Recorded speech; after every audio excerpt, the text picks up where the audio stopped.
मन की प्रसन्नता बहुत बड़ा तप है। हर समय मन को प्रसन्न रखना बहुत बड़ी साधना है, बहुत बड़ा लाभ है, जिसका हर समय मन प्रसन्न रहता है। जानते हो किसका मन प्रसन्न रहता है? जिसका मन प्रभु से अपनापन कर लिया है। मन को सदैव प्रसन्न रखना है तो भगवत संबंध से ही मन प्रसन्न रह सकता है। ये मन चंचल क्यों रहता है, अशांत क्यों रहता है? ये जितना विषयों का चिंतन करेगा, जितना नाशवान परिवर्तनशील वस्तु व्यक्ति स्थान का संबंध स्वीकार करेगा, उतना ही जलेगा, उतना ही अशांत रहेगा, उतना ही चंचल रहेगा। त्यागात् शान्तिरनन्तरम, जितना ऐसा वस्तु व्यक्ति स्थान का राग त्याग करेगा, उतना ही शांत हो जाएगा, उतना ही आनंदित हो जाएगा, उतना ही प्रसन्न हो जाएगा। मना प्रसादः, यदि आप मन को प्रसन्न करना चाहते हैं तो किसी भी व्यक्ति वस्तु स्थान का ऐसे संबंध न रख ले पावे, ये सावधानी रखना। और होता क्या है, बोले चलो मनोरंजन करते हैं, कहां? किसी व्यक्ति में, किसी वस्तु में, किसी स्थान में, किसी द्रव्य में। होता क्या है, मनोरंजन होता नहीं, एक नई जलन, एक नई चिंता, एक नई कामना, एक नई वासना, एक नया फसाव। चले थे आनंद लेने और फंस गए।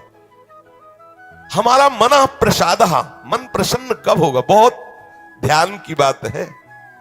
भगवान कह रहे त्यागात् शान्तिरनन्तरम, यदि आप शांति देना चाहते हो, अपने मन को आनंद देना चाहते हो, प्रसन्नता पाना चाहते हो, तो आप वस्तु व्यक्ति स्थान के संबंध से रहित कर दो अपने मन को। एकमात्र प्रभु के चरणारविंद में आप अपने मन को लगा दो, फिर आप देखें आपका मन सदैव प्रसन्न रहेगा।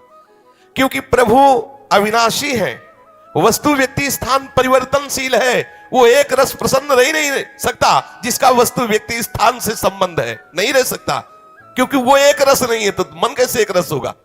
वो विनाशी है, परिवर्तनशील है, मूल में दुख है, केवल ऊपर से सुखद दिखाई दे रहा है। मन में अशांति, दुख, क्लेश, बंधन का कारण है किसी वस्तु व्यक्ति स्थान से अपनापन कर लेना। सूक्ष्मता से देख लीजिए, अभी हम यही फंसे हैं, चाहे वो ज्ञानी भगत हो, चाहे प्रेमी भगत हो, अभी केवल मन के भगत हैं, मन को अभी भक्ति के मार्ग में नहीं खड़ा कर पाए। किसी भी वस्तु व्यक्ति स्थान से राग न रह जाना, यह वैरागी का लक्षण है।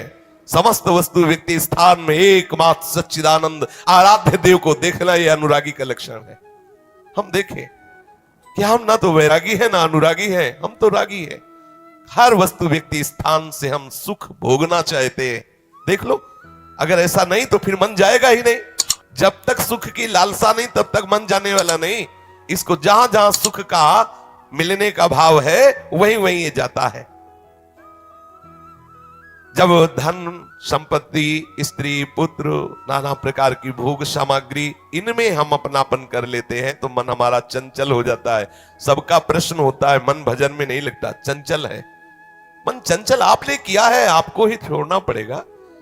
आपने वस्तु व्यक्ति स्थान से संबंध कर लिया है, वो चंचल परिवर्तनशील नाशवान, वही लक्षण मन को आ रहे। वो आप अविनाशी प्रीतम से अपना संबंध कर लो, देखो कितना आनंद मन में रहता है, कितनी प्रसन्नता रहती मन में। भगवत चरणारविंद का आश्रय लेने वाला हर समय प्रसन्न रहता है, ये पहचान है। भारी से भारी विपत्ति में भी उसका हृदय आनंदित रहता है, क्योंकि ये विपत्ति संपत्ति बाहरी बात है। वो जिस आनंद में मगन है, वहां न विपत्ति का, न संपत्ति का, दोनों का प्रवेश नहीं, न हर्ष न शोक का। इसलिए मनः प्रसादः, साधक ध्यान दे संतुष्टः येन केन वा। हर परिस्थिति में मन को प्रसन्न करना सीखे, प्रसन्न रखना सीखे। परिस्थिति में प्रसन्न तभी रह सकते हैं जब भगवत चरणारविंद का आश्रय नहीं। कभी परिस्थितियां किसी को चैन नहीं लेने देती, कभी संयोग, कभी वियोग, कभी हर्ष, कभी शोक, कभी अनुकूल, कभी प्रतिकूल, कभी मान, कभी अपमान, इसी द्वंद्व में हम पिसते रहते हैं। तो मन कहां प्रसन्नता का अनुभव कर पाता है? मन की प्रसन्नता के लिए सांसारिक वस्तु, व्यक्ति, परिस्थिति, देश काल, घटना आदि को लेकर के हम अपनापन, अहम करके उसे ना माने। जैसे ये व्यक्ति मेरा है, ये वस्तु मेरी है, ये स्थान मेरा है, ये अमुक अमुक मेरे। अब आपका मन प्रसन्न नहीं रहेगा, जलेगा, अशांत रहेगा। अपने स्वार्थ या अभिमान को लेकर किसी का पक्षपात न करना। यदि आप अपने मन को प्रसन्न रखना चाहते हैं तो अपने स्वार्थ की पूर्ति के लिए या अभिमान की पूर्ति के लिए किसी का पक्ष न लेना। किसी का मंगल करने के लिए, किसी को आनंद प्रदान करने के लिए हम भले सलाह दे दें, लेकिन अपना अहंकार पोषण करने के लिए, अपने स्वार्थ की पूर्ति के लिए हम पक्षपात न लें। नहीं, हमारा मन प्रसन्न नहीं रह पाएगा। मन को सदा दया भाव से युक्त रखे, क्षमा भाव से युक्त रखे। दूसरों को कैसे हम सुख पहुंचावें, ऐसे मननशील बने। सदैव सुख देवे को जाओ चित, सब सोहित निष्काम। सबको सुख पहुंचाऊं लेकिन किसी से सुख पाने की लालसा ना हो, मन प्रसन्न रहने लगेगा। मन में जब दूसरों के हित की भावना होती है तो प्रसन्नता का प्रादुर्भाव होता है। और सदैव मन को प्रसन्न रखने के लिए थोड़ा भोजन पाना सीखें, कम बोलना सीखें, कम सोना सीखें और सदैव भगवान नाम जपना सीखें। अखंड प्रसन्नता आ जाएगी। मानते हैं प्रारब्ध के अनुसार शरीर रोगी हो सकता है, परिस्थिति प्रतिकूल आ गई, संसार ने तुम्हारा त्याग कर दिया, लोग निंदा करते हैं, लेकिन आप प्रसन्न रहेंगे क्योंकि आपने बहुत बड़े करुणा निधान आनंद समुद्र प्रभु का आश्रय ले लिया है। उस आश्रय में जो बाधक भाव है उनका त्याग कर दीजिए। अधिक भोजन करने वाला कभी प्रसन्न नहीं रह सकता। और बड़ी विचित्र ये जिह्वा है, ऊब गए भगवान। रोज इसे पवाओ लेकिन रोज नए नए पदार्थ, पेट बढ़ता चला जा रहा है, मांस पेशियां बढ़ती चली जा रही, कब्ज बढ़ती चली जा रही है और जिह्वा खाते खाते बूढ़ी होने जा रही, फिर भी और खाओ और खाओ। पता नहीं कब तक खाओ खाओ खाओ। भोजन पर साधक ध्यान दे, नहीं तो आनंद का जो विषय मन की प्रसन्नता है वो आप नहीं धारण कर पाएंगे। बोले हित परमित भोजी, थोड़ा सरल, स्वाद रहित, स्वास्थ्य वर्धक सतोगुणी भोजन पाया जाए। स्वाद रहित भोजन बहुत आवश्यक है भजन मार्ग में, बहुत आवश्यक। ये अधिक मीठा, चटपटा, खट्टा, ये वो सब कामोत्तेजना पैदा करता है, कब्ज बनाता है, मन को चंचल करता है। कई तरह के भयानक ऐसे दोष जो हमारी साधना में हानिकारक है। पक्का समझ लीजिए, ये अनुभूत बात कहते हैं। भोजन जितना सरस होगा भजन उतने चौपट होगा।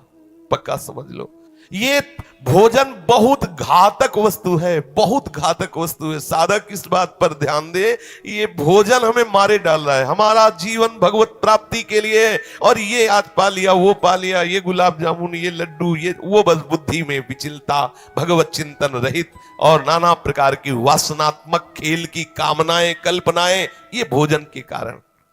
बहुत आवश्यक है भोजन सुधारना। भोजन नींव है परमार्थ की।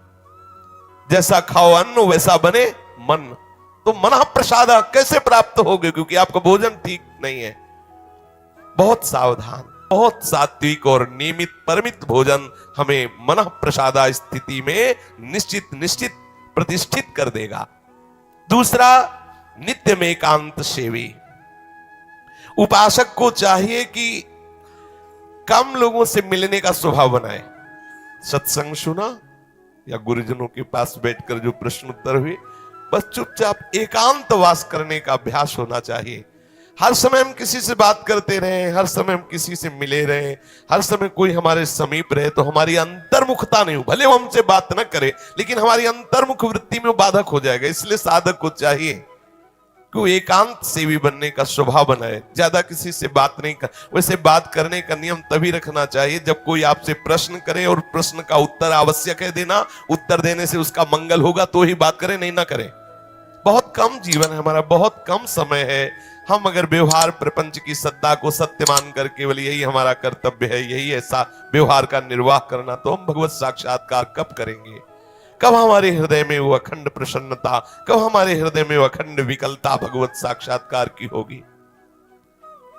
और बोले वाणी से हितकर मृदु वचन बोले, एकांत सेवन करे और नींद भी एक नियमानुसार करे। स्वल्प निद्रा विहारा, स्वल्प सोने का समय बनाए। 24 घंटे में 5 घंटे बहुत है शयन करना, बहुत है, मतलब बहुत हो गया 5 घंटे। 6 घंटे तो उनको जो बहुत शारीरिक श्रम करते हैं। 7 घंटे मतलब खत्म। अब इसके आगे साधक शब्द नहीं लगेगा। 6 घंटे तक तो मतलब बहुत हो गया कि बहुत श्रम करता है, इसलिए ठीक है। 7 घंटे मतलब प्रमाद स्थिति आ गई, 7 के बाद तो प्रणाम है, फिर तो कोई बात ही नहीं है। अब आप देख लो किस श्रेणी में आप हैं। उत्तम साधक 4 घंटे में हो जाता है, ठीक है। 5 घंटे पर्याप्त है। और जिनको बहुत शारीरिक श्रम होता है वो 6 घंटे, और कुछ तो ऐसे होते हैं कि हर घंटे में झपकी, हर घंटे में आनंद। हाँ, समाधि भाव को, निद्रा समाधि स्थिति, व्यास भरोसे कुंवर के सोत पाव प्रसाद। सत्संग हो रहा है, थोड़ी ढिलाई हुई, बस गए समाधि में, गए बिल्कुल। हाँ, मक्खी भन भलाए चाहे मच्छर बल बुलाए चाहे महात्मा भल बुलाए, कोई फर्क नहीं पड़ता। अपने निद्रा समाधि स्थिति, आओ समाधि भीतर। स्वामी हरदास जी कहते, मनीति उतना डुलाओ, आओ समाधि। आ गए तो थोड़ा सावधान, कह रहे स्वल्प निद्रा विहार, और घूमने फिरने का भी एक नियम होना चाहिए। आपकी दिनचर्या एक नियमित होनी चाहिए। यदि आप नियम के अनुसार भोजन, नियम के अनुसार शयन, नियम के अनुसार घूमना और नियम के अनुसार बोलना चालना रखेंगे नियम से, तो आपका मन बहुत शीघ्र भगवत चरणारविंद में लग जाएगा। भगवत चिंतन से मन में प्रसन्नता आ जाती है। यदि आप ऐसा करेंगे तो आपका मन सदैव प्रसन्न रहेगा।